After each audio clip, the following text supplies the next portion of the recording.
everybody wants to shake your hand when you're in the public. And it's also like there's a lot of gross people. Hey, Sal, good to see you. How are you? I'm doing great, man. Thanks for having me. Yeah, no doubt. I think the last time I saw you in person was, let's see, it was Bert Kreischer, Kyle Kanan, and who else? Nate.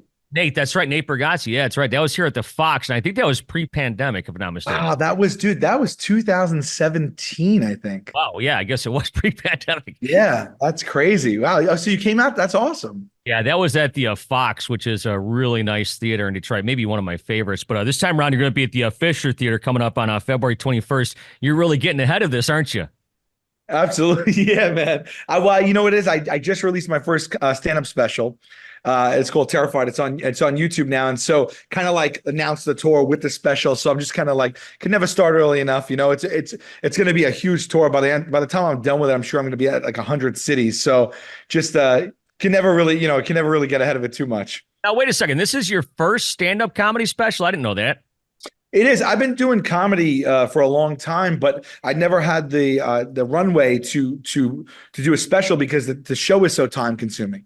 Oh, And I finally, in these later seasons, I got 6 months break in between contractually just so I could do it. So I finally was able to do it and I put it out. So in actuality, like this is educating a lot of people that just know me from the show that I'm actually a stand-up. But as you know, I mean, I've been doing it a really long time. But yeah, so it's up now. It's called Terrified.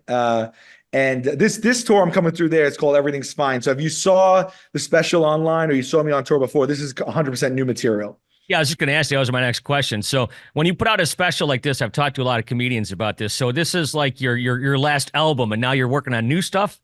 Exactly right. Yeah. Scratch all the time from scratch. So I'm doing that right now. I'm getting ahead of that right now. And it's wild because some of the jokes on Terrified, the oldest one was 9 years old. Hmm. Yeah, they're always evolving, they're always changing, but so I'm like, it's both exciting and crazy to be back in the space where I'm at like completely, square one again, you know. Yeah. It's funny because you're a few years older than, or I'm sorry, I'm a few years older than you are. But Are you? I'm 55. But some of the Whoa, what are you drinking? it's a youth blood, I think. I don't know, or whatever. Some of that. So, anyways, but I remember like the God bowling and the thunder and something. It was funny. I thought about that sake. So it's thundering out here today, and some of the stuff that you brought up, reminded me of my childhood as well. Oh yeah, it's that people that tell me that's relatable. I mean, like the thing, Terrified, the special is a collection of like the scariest moments of my life from like childhood to adulthood. And if people watch the show and know me now, you can imagine what a neurotic kid I was. But yeah, my mom used to tell me like I was scared of one of the things I was scared of was thunder, and she told me it was God bowling, which I just in hindsight, it's like, why not just tell me what thunder really is? Because there's no need for a cover up there. Like she tells me like the lie that I believe and then take to school and then get my ass handed to me because I'm walking around telling everybody, don't worry, it's God up there. He's bowling with his friends. It's like, why did you lie to me? Yeah. Just tell me the truth. So yeah, so Terrified is a collection of that. I was scared of the tooth fairy and getting my temperature check with a thermometer. We did it differently back then. Right. Yeah. Well, I didn't do it that way, but yeah, I recall those. Yeah. Or even like, I mean, there's for the Rhythm Is Gonna Get You was a really popular song by Gloria Estefan, the Miami Sound Machine. I was scared of the rhythm. There's no context there. If you're a kid, it sounds like a warning, like it's just like, so I was like, I brought that, all the way into adulthood. And yeah, I even tell stories about like how my house was robbed when I was sleeping in it. And I don't know if you saw it all the way through, but I accidentally took hash in Amsterdam and went to the symphony and thought that I was going to be murdered. So that's kind of like what to look forward to in that special. The new tour, Everything's Fine, is a shift from that, but it's definitely personal. I start talking about my family, which I never talk about really on before. So now I finally get to have at it with stories about my wife and Yeah, kid. I saw that. So you recently got married? No, I've been married, let's see, about 5 years, Oh, and I've been with this person for over 10 years, but just never spoke about my personal life, just kind of kept it close to the vest for privacy, private guy.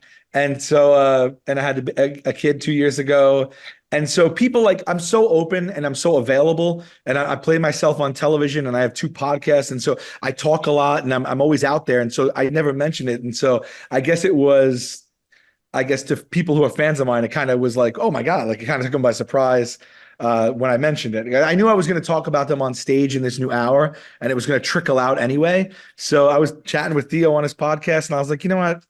Let me just let me just control what I want to say right now. Right. And you know, Theo's pod is so big now that you say something on there, it get picked up by other outlets. I didn't think it was going to be newsworthy, but you know, I was like, let me just nonchalantly get this out there. And then like the opposite happened. It was like picked up by like People and Us Weekly, and they're like, secret wedding.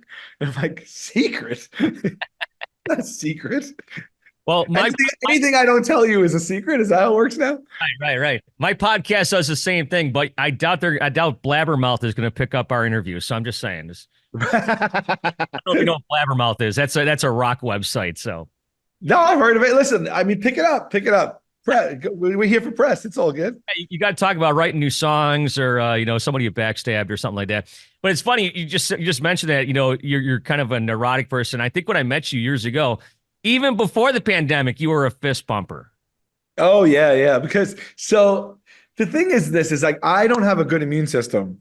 So like even a common cold, like I can get a common cold. Like some people get rid of a common cold the week of. I'm 4 to 8 weeks on that common cold. You know what I mean? Wow. And no joke. I mean, I take vitamins, I do it, but I just like, you know what it is? I travel every single weekend to different, I'm doing 80 cities a year. I'm filming all the way. And then if I get sick, I have no chance to recoup. And like I'm on camera, on television, I'm on stage, and it's just the worst to get sick. So I take like extra precaution. But a lot of people tell me like I should mix it up with the germs more because like I'm like, I'm like I should get the germs. But yeah, no, I just do the bump. You know what it is? It's like everybody wants to shake your hand when you're in the public. And so like that's a lot of handshake. It's easier to get sick. It's easier to get sick when people like you're in the public and people want to touch you. And it's also like there's a lot of gross people. There's a lot of clammy, Oh, sweaty, gross people. And so God bless them. I mean, sometimes I'm gross, but like I don't want to touch 100 hands a day, so I just do the bump. yep, I got you, man. There's that's become quite a thing. I know I catch myself doing it a lot now because I'm with you on that. But once again, if you were to shake people's hands, maybe you wouldn't get sick so much. Yeah, this is funny when I do, and I like sometimes like when you like lock your keys in your car and you're closing the door and you notice it like as you're closing the door, you're like, no. Like sometimes I'm like, oh, what did I do? And then I always have. I never leave the house without hand sanitizer, so I don't even like wait. I'm like, I'm sorry, I accidentally did that. And I just like as I'm talking to them, I just I'm like, it's not you, it's me. And we're at the stage of like the pandemic, I guess. As you go like this to somebody and they're coming at you like this, and they go like this, you don't know what to do. Yeah, It's the like, weird thing. That's as awkward as when you say bye to someone and you both walk in the same direction. hey, so with Impractical Jokers, so you're on what is this, season 11 or something? Season 11 started airing 3 weeks ago. We're on TBS now. Yeah. It's True Sister Network, but it's a lot bigger. So we're finding a new audience now, which is nuts. But yeah, season 11. We actually the last day of filming is Wednesday, and we're done with season 11, and we signed for 12. So it's just wild. Today I'm leaving after this interview. I'm actually going to set right now. We're punishing Murray today. Oh, nice. Yeah, he has no idea, but he writes books. So he writes books, and he has this new book out. And he has no clue, but we're strapping him. We're going to a racetrack. We're strapping him to the hood of like a race car, and we're gonna have him record the audio book for his new book as the thing's racing on the track. Where are So you doing that at? it's a racetrack in Englishtown, New Jersey. Today's an easy day for me. Okay. This is what I call an easy day. Nothing's happening to me, no surprises. I show up, and all I got to do is sit and watch him suffer. It's like today's an easy one. Now, normally, for the most part, I interview rock bands and stuff, and I know that rock bands, Aerosmith just canceled their tour and stuff. One guy goes down, they all go down, the whole thing. Is Impractical Jokers like somewhat like being in a band? Absolutely. Yeah, it is. I mean, we collaborate, we create together. It's four different personalities. We tour together. I mean, I met these guys in 1990. We've been friends since freshman year of high school, right? We're all the same age. They're all 48. I'll be 48 in November, but we've known each other 34 years, and we've been doing comedy together for 25 years. So, it's very much like that. And then we film together, and then I go on the road with them too. So like we're finishing in 2 weeks. It's the end of our fifth international tour over the last 12 years. Hmm. So we have a joke when we leave each other. We say, see you in 12 hours because we see there's never 12 hours doesn't go by. You know what I mean? So it totally is, especially being on the road and everything. We do a lot of bus tours in the bunks and stuff like that. And I feel like I know what it's like to be in the band without having any musical inclination whatsoever. You know Yeah. what I mean? You have the same rules in the bus where you got to sleep feet forward and no number twos. 100%. Yeah. Yeah. No shoes on the bus for me either. That was a big fight the first tour ever. They're like, why? I'm like, this is a sacred space now. It's a living room. So I made the bus go to Target and I bought everybody slippers. And so when we got on the bus, there was a little basket. We all put our shoes in and then we just wore slippers on. I go even further. You know what I mean? So are you like a real neat freak? Yes. Or at the very least, like an organized mess. Like, you know what I mean? But no, I am. Guess I have crazy ADHD. And if everything around me is out of sorts, then I can't even get to where I need to get. You know what I mean? I need like serenity so that I can even begin to fight what I have to get through with the ADHD. You know what I mean? So when you walk into Target to buy slippers for everybody, are there people looking at you, looking around for cameras? Wherever I go, the show is a blessing and a curse. But wherever I go, if someone sees me, they assume that they're on the show at that moment. So the show is 30 minutes a week. My life is the other like few hundred hours, right? So like, but anytime anyone sees me wherever I am, they think they're on the show. So it's kind of wild. So like whenever I'm out, I just have to that's all day long. And it's so like people like I was at like Walmart. I was at Walmart at it was like almost midnight one time with my grandmother because I was visiting them and she wasn't feeling well. I took her to get Robitussin and I'm literally holding her arm because she's like 92. And I had someone like tap me from the back. I turned around, they're like, am I on the show? And I was like, it is midnight. This is my 90-year-old grandmother. This is Tussin. I was like, this is my life. Why would you take her with you to go get it? Why don't you just go get it without her? I didn't want to leave her alone. Okay. Yeah, yeah, yeah. So Yeah. is that the craziest It's place? just down the road from our house to get her out. Yeah. She's a night owl. She stays up. Her and my mom, like they stay up super late. So it was like, let's go for a ride. I'll get you the Gotcha. Yeah. So is that the craziest place you've been recognized, or where's some place where you were at, like maybe on vacation or something? Oh God. No, I mean, I mean the show, there was like 30 international versions of it. Mm. And like of a cast with our like formula, and then they also show it all over the world. So I can't escape it. Like I remember, like when I go on vacation, especially internationally, I'm like, please, I'm hoping like they don't play it there, just so I can like feel like I felt in like 2010. You know what I mean? Like and before, I land in Costa Rica, and I'm like, I'm safe, and I walk off, and I'm like, oh my God, I get to the hotel, I put it on, it's me dubbed. And I'm like, that's a trip. Or I'm like, I was in the ocean in Fiji. Like I went on my honeymoon and someone just swam up to me. They're like, Sal, like, I can't believe this. But like the ER, like that was like, I was in the ER with my dad. Geez, it sounds like my family's just a collection of medical calamities. But I was in the ER with my dad, like waiting to go, like in the like not even in the waiting room, like we were inside, like inside the ER, and like people come like come into the curtain and they're just like, you gotta talk to my mom, she's your biggest fan. Like they like have their phone already on, like they're already on like FaceTime, and I'm like, I love you, but like my dad is right here right now, he's having heart flutterings, I can't talk to your mom right now.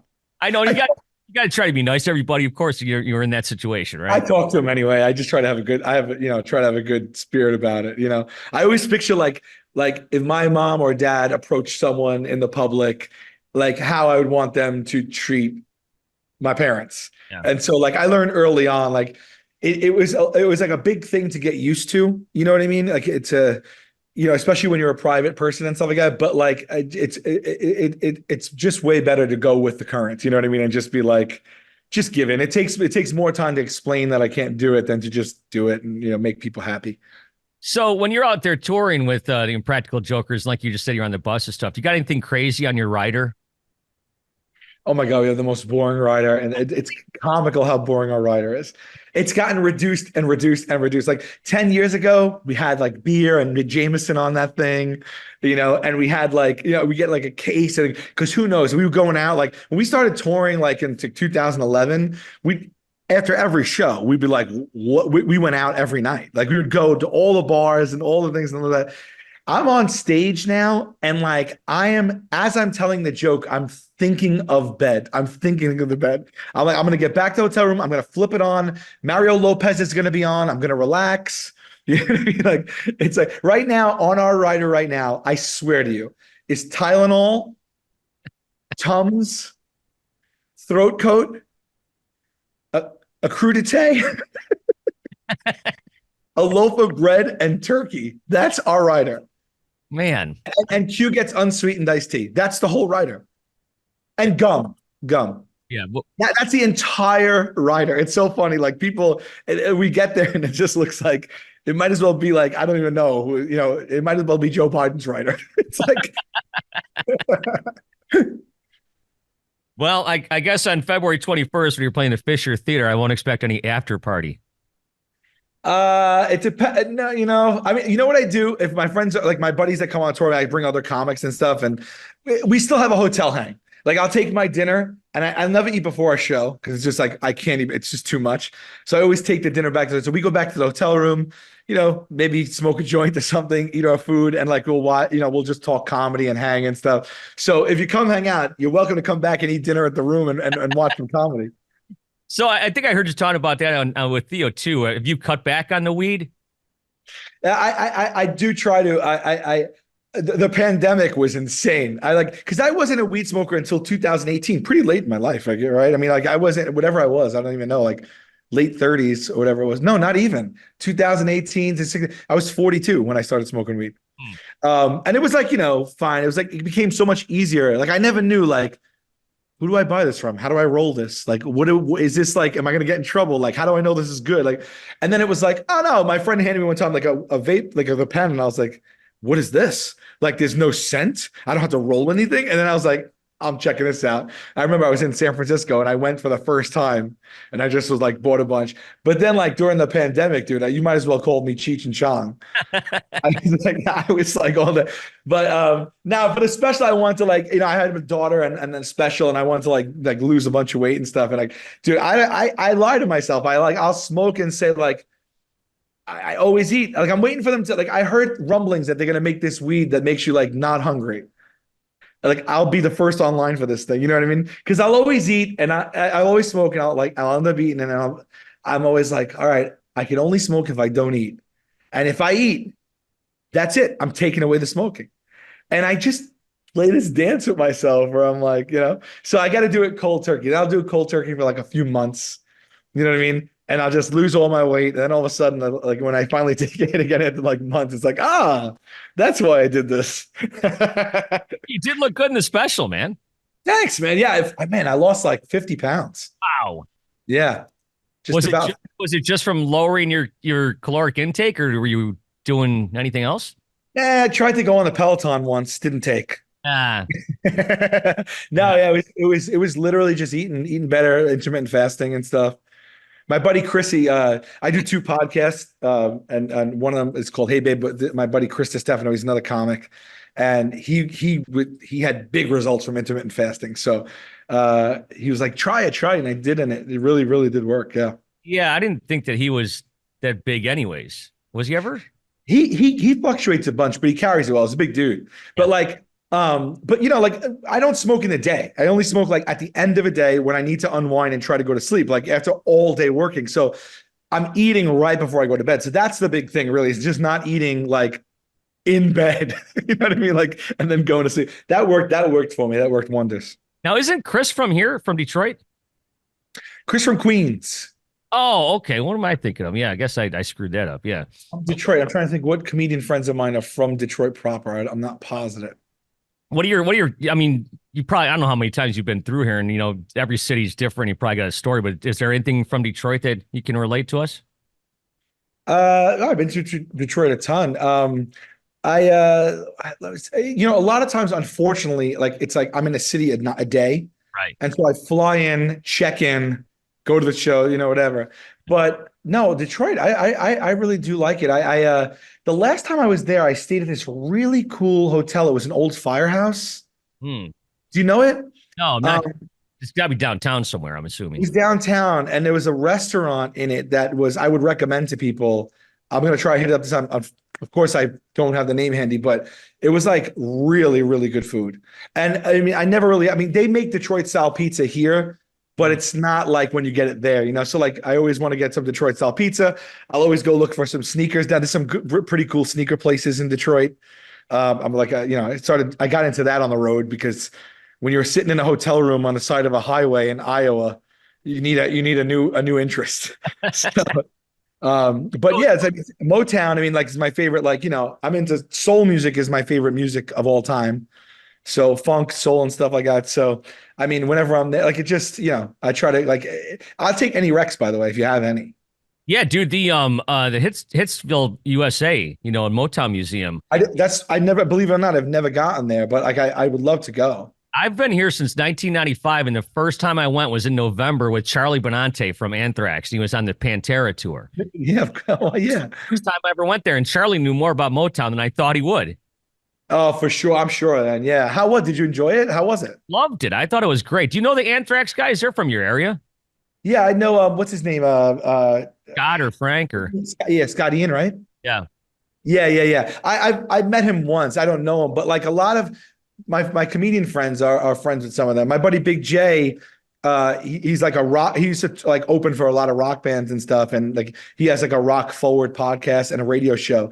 And yeah, they're always talking about those guys. I mean, I loved. I mean, when I was in, I guess my Anthrax era, my like that kind of era for me, the metal and rock and stuff was like late 80s, like that was when I was really into that, like Antisocial, all that stuff, that when that was a big hit. Yeah, I mean, I had a denim jacket with the patches and everything. Of course. Um, You a big metal fan now, or just kind of growing up? well, I'm metal from back then, Yeah. you know, but I mean, I loved, I mean, not metal, but I mean, Metallica, sure, but like my biggest bands back then, Guns N' Roses, Poison, I loved. I still go see. I'm friends with him now. I'm friends with I'm friends. So I go. Michaels. I'm friends with Brett now, and he goes on tour. And wildest thing, last year he went on tour. He's from Pittsburgh.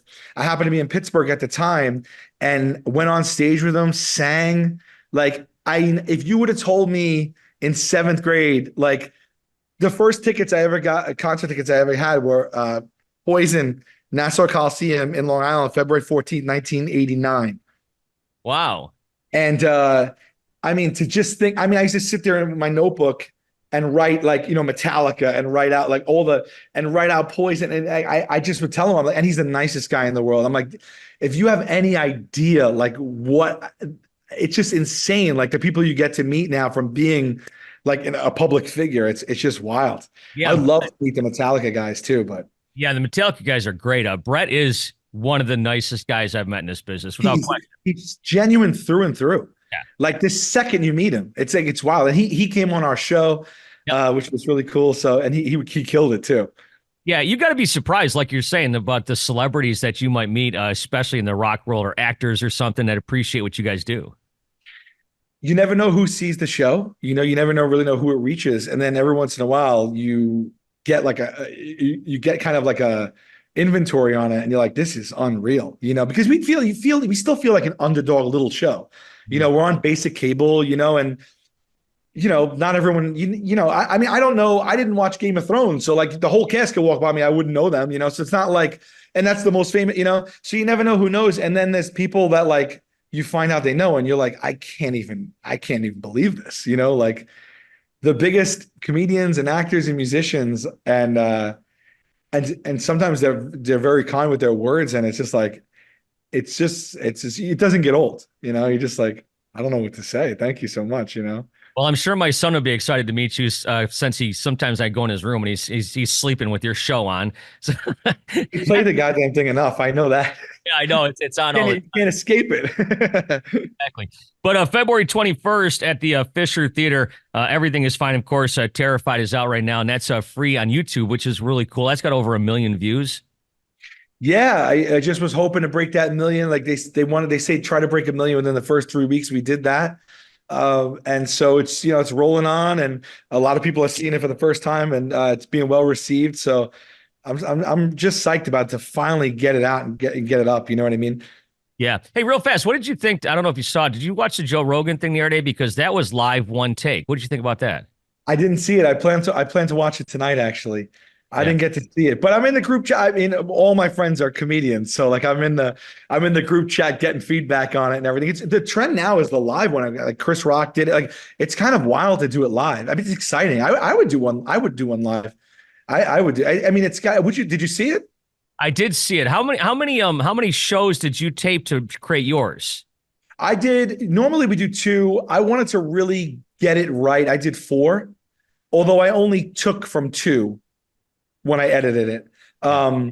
I did four. I just kind of like, because the cost is only incremental because you're already in the space and in the theater and have the people already. So a good friend of mine who has got like 5 specials, he's like, it's your first one out of the gate. If doing the 2 extra shows, like that extra money, like if it's the difference between getting it from a B plus to an A plus, or just do it. And I was like, and I'm so glad I did, because the first one's a throwaway, you know, and then the second one I had it, but then the next day was like it was magical, and like I didn't do that second day, and it was like, and when the crowd is like that, I filmed it in Chicago. The one thing you want is like the one thing I wanted to make sure of, and the reason I did four is because I wanted to make sure I had a crowd that was indicative of some of the greatest crowds I've had in reality on tour. Mhm. I want the product that people are going to see to be representative of some of the best shows and best crowds I've ever had.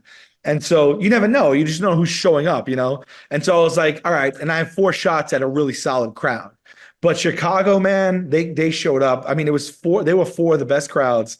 So I made the right choice. They were amazing, and I walked away from it just feeling like, walking off stage that night after like I said, I some of these jokes in this special were 9 years old, and I worked so hard. Like the last 6 months leading up to the special, I worked on it every single day. I mean, every single day, like hours a day, and then at night, and then like it's crazy to be like, all right, I do this on tour, but now this is going to be, I mean, this is going to be cemented. Like this is going to be out there forever. And so I'm meticulous as it is. And so I wanted to go over every fucking syllable of it. You know what I mean? And it's good. It's crazy because when you dig that deep after doing jokes that long and you break them apart again, and you start to reword them and tighten everything up and be honest with yourself and say that's an easy joke and that's a hack joke and that could be smarter and that could be better. I took out more than 80% of the cursing too, because I don't really curse much. I don't gratuitously curse. I'm not really a blue comic. I'm kind of like a PG-13 type of comic. That's who I am, and so. And so just to get in there and just fine tune it and then like feel excited about it again after all this time, it was a great process. It was a lot of fun. That's what I'm doing kind of now too. Ground zero right now. Well, Terrified worked. It's awesome. Everything is fine. Fisher Theater, February 21st. They're telling me that's it. That's my time. But Sal, thanks so much for everything. Safe travels getting around your tour and coming here to Detroit and have fun this afternoon. Thank you, brother. I appreciate it. Please come on by with your son, man. Talk to my PR team, get some tickets or whatever. Come backstage, say what's up, please. All right. Thank you. Love to have you. I really appreciate it, Sal. Thanks, dude.